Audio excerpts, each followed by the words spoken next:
Good evening, church. Welcome to Prayers at 7. Hope everybody is okay. Welcome to a new month. Very exciting. I've been reading Mark, and I love Mark because he's like this excited storyteller, a bit like Tigger. He's like, oh, let me tell you this. He just, bypasses all the birth of Jesus. He just runs straight in to the ministry of Jesus, and it's really an exciting read. And one of the most used words in Mark is immediately, because he's like, oh, immediately he did this and this, and it's brilliant. He loves it. So I want us to have a think this evening about the three types of people in each story. And if you read Mark, I suggest that you read it in one sitting.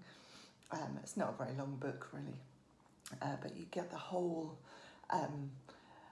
the feel of the whole book when you read it in one go. But the three types of people, okay, there's the healed, the onlooker, or the chatterer. And I want us to have a think about who we are, because we're in our own story and our wider story of our church and our community. And are we the healed, the onlooker, or the chatterer? So, first of all, in Mark chapter 1, the two brothers were called. Jesus walks along the lake and he says, hey boys, come follow me. And the person that's left holding the fishing nets is Zebedee. So he has to hold the business together. He's lost his two strapping young lads to help with the fishing. And he's left while they go off seeking after the rabbi. So does he then become an onlooker?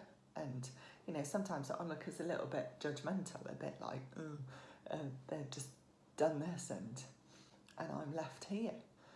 Are we feeling like we're the ones left behind holding it all together while someone else has a great time with Jesus? And then in Mark chapter 2, now this is one of my favourite stories, the story of the guy, the paralytic guy, and he's brought to Jesus by his four friends. I love this story. It's I think it's probably my favourite. But we don't hear what the healed man says. We know from the story that the house is full. There's too many people there to get this guy through the door. So there's a lot of people. There's a lot of onlookers. And then there's this one guy that's healed.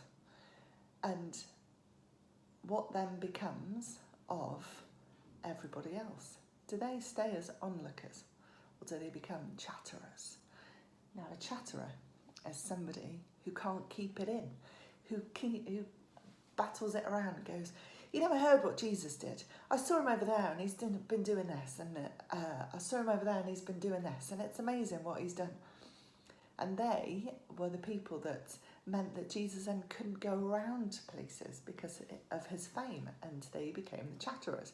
So, in this one story, we have the healed guy, we have the onlookers because they just watched perhaps and didn't really do anything about it.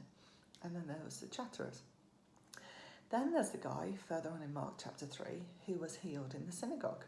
And if you remember, he had a hand that was withered, it says, and Jesus said, stretch out your hand. So we know it was in the synagogue. We know that there was more than just one person there. So what became of those people that saw this? We know that some of the scribes and the Pharisees got very cross because Jesus had healed on the Sabbath. Do we sit on looking in judgment because Jesus doesn't fit our box? Or do we become a chatterer? There's lots and lots of instances all throughout the Bible. And if you read the stories, find yourself in the story. Are we the healed? Are we the onlooker? Are we the chatterers? And I know for myself, I've changed from different positions. I've been the healed. I've been the onlooker where I've seen Jesus do something and I've looked on in judgment and gone, well, sure, Lord, you don't fit my box, so I disagree with what you're doing. Because, I'm God, not. But I like to think I'm more of a chatterer, and I'll tell people about what God has done. And as we're going forwards, you know, easing of lockdown, moving to be able to meet together again, let's chatter about all that Jesus has done. And he's not going to fit our boxes. And he's going to do stuff that we've never seen before. And he has done stuff that we haven't seen before. But we need to chatter about it and tell each other. So let's pray. Father, I thank you for your word. I thank you for the vibrancy and the excitement that's in Mark. Father, I thank you for your goodness. I thank you that you speak to us through it. I thank you that your word says that your word is living and active and speaks to our soul. Father, I pray that you'd help us to find ourselves in our story. Help us to not look on in judgment, but to become a chatterer and to declare all your good stuff that you've done through us and in us during this pandemic and during our transition of change as we seek to get a new pastor. Father, that you would be speaking in us and through us, Lord. Father, I pray your blessing on our church family and our broader church family. Lord, that we would see you. Lord, that you'd open the eyes of our hearts, that we would see you. Amen. God bless you, church. Have a wonderful evening. And let's hope March is a great, great month. God bless you. Bye.